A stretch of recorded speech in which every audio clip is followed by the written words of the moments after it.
Queridos amigos, en este curso sobre teología espiritual queremos alcanzar la santidad, ni más ni menos, o por lo menos saber cuál es el camino que nos propone Jesús para buscarla. Y venimos viendo las purificaciones que tenemos que realizar en nosotros mismos para sacar todo lo que molesta en nosotros, y para eso es necesario purificar nuestra inteligencia. Veíamos en la charla anterior, y en esta charla vamos a ver cómo se purifica nuestra voluntad. Ya les explicaba que las dos potencias del alma son la inteligencia y la voluntad, que las compartimos con Dios y con los ángeles, y que por lo tanto la voluntad es un apetito racional, no es un apetito sensorial, ¿no es cierto?, como sensitivo, como sería el apetito que tiene un animal. Y entonces nosotros tenemos apetitos sensitivos, y entonces nos gusta el dulce de leche, por decirles, pero también tenemos apetitos espirituales. Entonces nos gusta la justicia y nos disgusta la mentira, por decirles. Y entonces, bueno, ¿cómo hacemos para purificar este apetito racional? ¿Por qué lo llamamos racional? Porque responde a lo que aporta la inteligencia, que es lo que vimos en la clase anterior, porque la voluntad es ciega, es decir, la voluntad no conoce, la que conoce es la inteligencia. Entonces, cuando la inteligencia le dice a la voluntad esto es bueno, la voluntad lo apetece. Y cuando la inteligencia le dice esto es malo, entonces la voluntad lo rechaza. Y de esa manera nosotros tendemos hacia las cosas y nos unimos a las cosas por la voluntad, y esa unión entre eso amado y nosotros es la unión del amor. Es algo sumamente importante, porque imagínense que cuando San Juan tiene que definir qué es Dios, dice Dios es amor.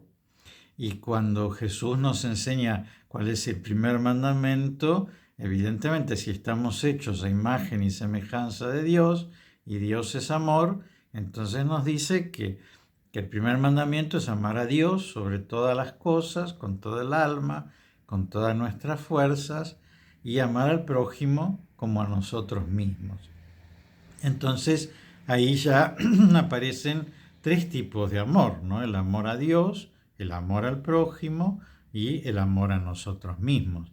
Pero también hay un amor no solamente a las personas, ¿no es cierto?, a Dios, al prójimo, a nosotros mismos, a los ángeles, a los santos, a los amigos, sino que podemos tener amor a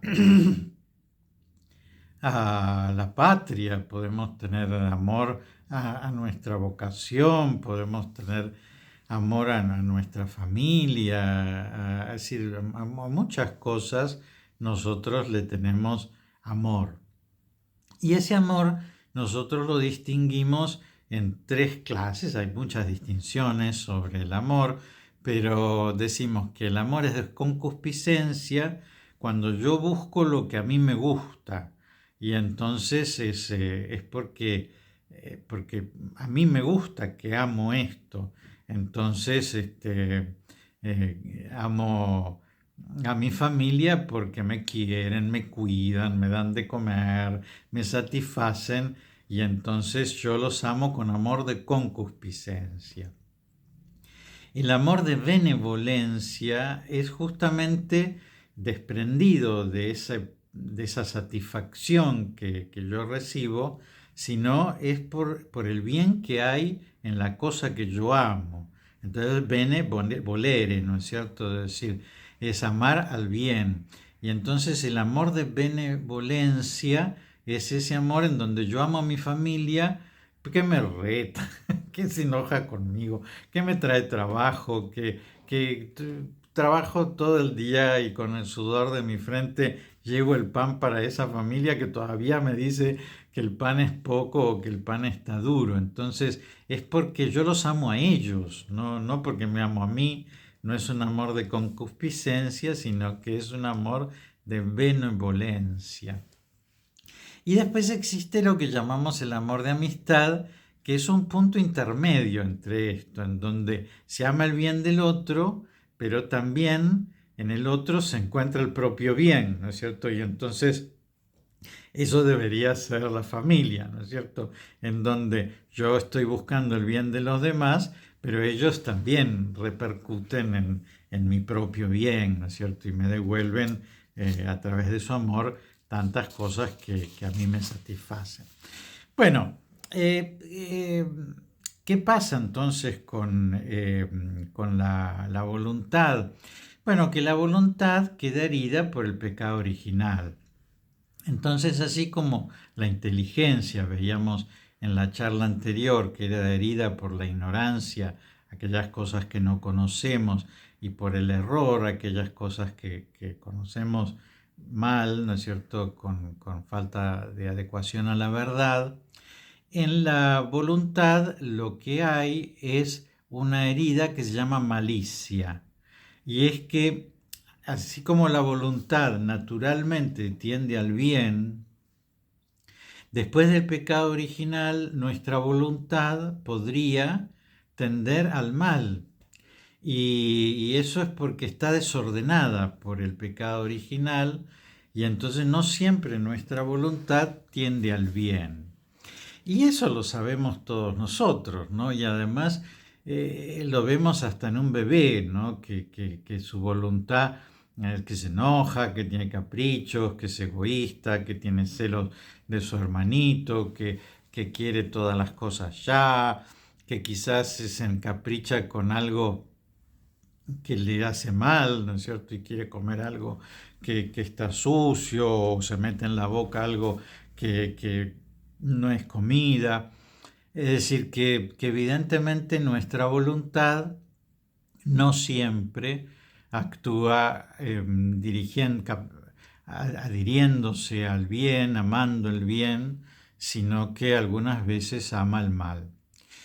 Entonces, ¿qué tenemos que hacer? Bueno, tenemos, así como les decía, que nuestra inteligencia, nosotros por una parte tenemos que abrirla, porque tiene un aspecto positivo, ese abrir la inteligencia y conocer, pero por otra parte tenemos que cerrarla y entonces no tenemos que ser curiosos, no tenemos que distraernos, no tenemos que juzgar innecesariamente. Bueno, lo mismo pasa con la voluntad. Nuestra voluntad hay que abrirla. Entonces una persona que tiene una voluntad chiquitita, ¿no es cierto? Que eso llamamos la pusilanimidad, ¿no es cierto? Porque es que el alma está dirigida a algo muy chiquitito, ¿no? Pusilánime. En cambio, la magnanimidad es cuando el alma está dirigida hacia algo grande y la magnificencia es cuando esa voluntad acepta utilizar grandes medios, grandes esfuerzos para alcanzar esos fines grandes que se presenta la voluntad. Entonces, bueno, tenemos que ser más magnánimos, ¿no? Si estamos preocupados por la rajadura que hay en el techo y eso es toda nuestra vida y nuestra preocupación, evidentemente eso nos va a hacer pusilánimes, porque en el medio hay guerra en Ucrania, o hay gente que se muere, o hay gente que está muy enferma, o hay personas que padecen grandes males y yo estoy preocupadísimo por esa mancha que tengo en el techo. Entonces, hay que hacer una purificación positiva, ¿no es cierto? Abrir la voluntad, ¿no es cierto?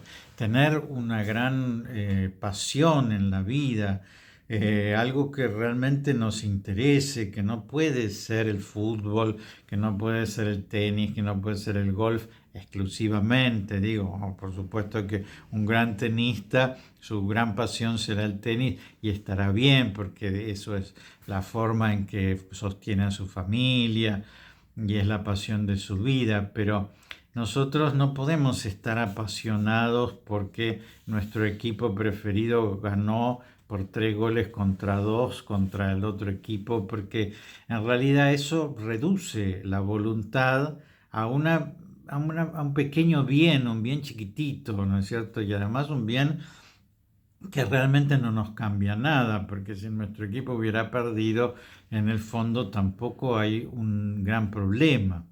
Entonces tenemos que abrir la voluntad para que nuestra voluntad sea más grande. Y eso es un trabajo porque algunas veces somos veleidosos, es decir, la voluntad se dirige a pequeñas cosas y a cosas fluctuantes. Ay, quiero hacer este viaje, ay, quiero comprarme esta cartera, ay, quiero escuchar esta música. Y entonces nuestra voluntad se aplica a pequeños bienes y a pequeñas satisfacciones sin buscar nunca una cierta grandeza. Y evidentemente amar a Dios, ¿no? Algo más grande no podemos encontrar. Amar a todos los demás como a nosotros mismos, a todos, incluso al que nos calumnia, al que nos persigue. Bueno, evidentemente Dios nos invita a tener un horizonte de amor impresionante, muy grande, como es el horizonte de amor que Él tiene. Entonces, evidentemente que nosotros consideremos un bien que haya paz en Ucrania, que nosotros consideremos un bien la patria, que nos preocupemos por esas cosas, que no veamos, tengo trabajo, no tengo trabajo, me alcanza para llegar a fin de mes, no me alcanza para llegar a fin de mes, me voy a tomar vacaciones o no me voy a tomar vacaciones. Todas esas cosas acortan a la voluntad y no la abren. Ahora, sí, como les decía, que no solamente hay una purificación positiva en la inteligencia, que es conocer más, y en la voluntad, que es amar más, hay una purificación negativa en la voluntad, como también lo hay en la inteligencia. Es decir, tenemos que cascar un poquito nuestra voluntad por esto que les digo de la malicia. No siempre queremos cosas buenas, algunas veces queremos cosas malas y todos nosotros lo experimentamos. ¿Y cómo podemos hacer entonces para dejar de querer cosas malas? Bueno, primero tenemos que lograr el desprendimiento de las cosas. Es decir, vieron lo que es el voto de pobreza en los religiosos, que es un consejo evangélico, es decir, no es una obligación de los cristianos. Yo no tengo voto de pobreza porque no soy religioso, sino que soy del clero secular, y los sacerdotes del clero secular no tienen voto de pobreza, no tenemos voto de pobreza. Pero de todas formas, tenemos que vivir desprendidos de las cosas, porque si no, nuestra voluntad se adhiere a esta silla y a esta casa y a este abrigo y a mi aspecto, y entonces eh, todo el tiempo nuestra voluntad está apegándose a cosas de las cuales tienen que estar desprendida. ¿Por qué? Porque si yo estoy apegado a esa lámpara y mañana se rompe esa lámpara, entonces para mí va a ser un gran problema. Y en realidad no es ningún gran problema. Y además las cosas se rompen. Y así va a pasar, y lo peor también va a pasar en nosotros. Y un día se van a romper los dientes y un día se va a romper mi cuerpo, ¿no? Y nosotros tenemos que estar preparados de una manera desapegada de las cosas para que las cosas no tengan un dominio tiránico sobre nosotros como muchas veces lo tiene. Hay gente que tiene un excesivo apego a su apariencia, hay gente que tiene a su honor, ¿no es cierto? Y entonces una calumnia no la soporta, hay gente que tiene una excesiva unión a su casa, a su patria, y entonces no puede irse, o no, a su familia, a sus cosas, y entonces todo lo que pasa en su familia es importantísimo, lo que pasa en el departamento de al lado no me importa nada. Bueno, no tiene que ser así, ¿no es cierto? Porque eso evidentemente achica el alma. pero sobre todo el desprendimiento de lo que está fuera de nosotros, de las cosas que tenemos, es sumamente importante, porque estamos determinados a perderlas, ¿no? El Papa dice muchas veces que la mortaja con la que nos entierra no tiene bolsillos, es decir, que no podemos llevarnos nada, y también tiene otra metáfora que es que nunca vio detrás de un coche fúnebre un coche de mudanza, ¿no es cierto? Que llevara como los egipcios, ¿no? A las tumbas de los muertos todas las cosas que le pertenecieron, ¿no? Entonces, evidentemente, ese desprendimiento tiene que llevarnos a, bueno, las cosas las utilizamos como medios, nos gustan, elegimos las más lindas porque las cosas no solamente tienen utilidad, sino que tienen que tener bellezas y las tenemos que disfrutar la utilidad es ser bellas y hacernos disfrutar su belleza, pero nunca tenemos que estar excesivamente apegados a las cosas. Les leo algo de San Juan de la Cruz para entusiasmarlo a que lo lean, porque él en todos estos temas que venimos viendo de las purificaciones, él es un gran maestro de la vida espiritual. San Juan de la Cruz, siglo XVI, carmelita, español, el siglo de oro. Y él, en la subida al Monte Carmelo, dice, para venir a gustarlo todo, no quieras tener gusto en nada. Para venir a poseerlo todo, no quieras poseer algo en nada. Para venir a hacerlo todo, no quieras ser algo en nada. Para venir a saberlo todo, no quieras saber algo en nada. Para venir a lo que no gustas, has de ir por donde no gustas. Para venir a lo que no sabes, has de ir por donde no sabes. Para venir a lo que no posees, has de ir por donde no posees. Para venir a lo que no eres, has de ir por donde no eres. Cuando reparas en algo, dejas de arrojarte al todo, porque para venir del todo al todo, has de negarte del todo en todo. Y cuando lo vengas del todo a tener, has de tenerlo sin nada querer, porque si quieres tener algo en todo, no tienes puro en Dios tu tesoro.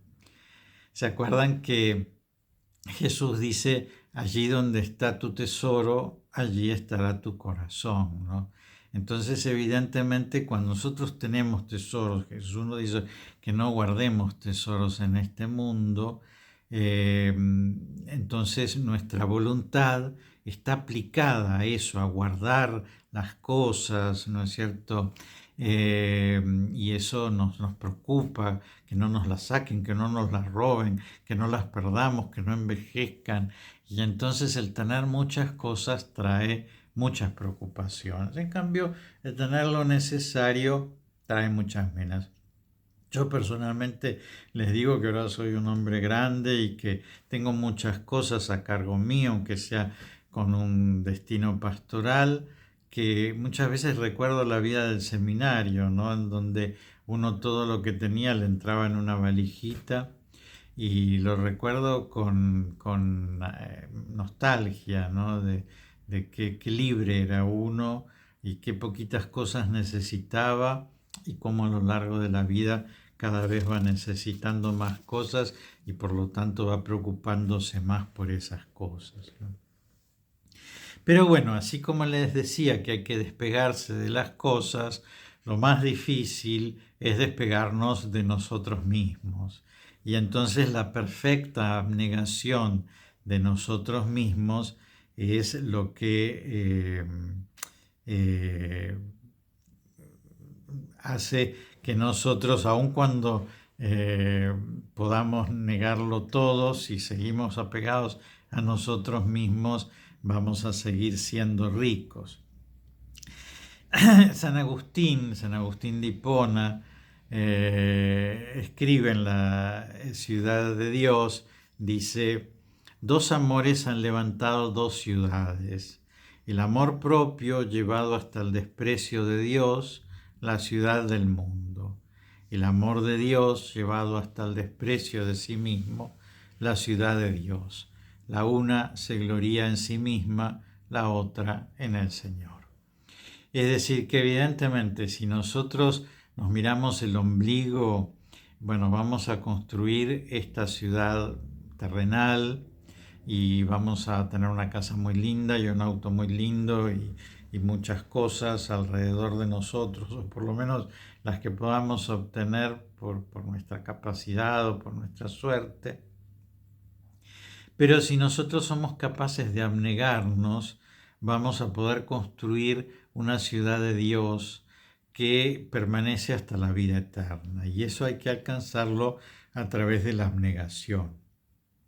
Entonces, así como en la purificación de la inteligencia les decía que tenemos que no tener un apego excesivo al propio juicio, bueno, nosotros no tenemos que tener un apego excesivo a nuestro propio bien.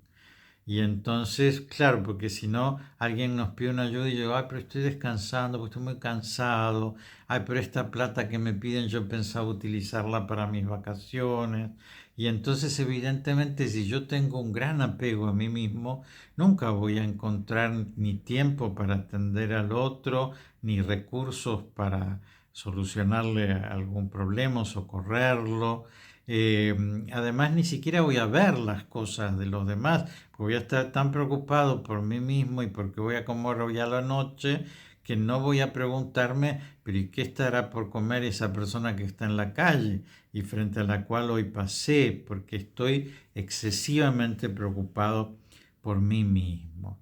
Y esto es algo que hay que purificar y es algo que es bien difícil purificar, que es el apego del amor propio. Bueno, espero que todas estas cosas les sirvan en este conocimiento de los medios para alcanzar la santidad. Les dejo la bendición, que Dios los bendiga y los proteja en el nombre del Padre y del Hijo y del Espíritu Santo. Amén.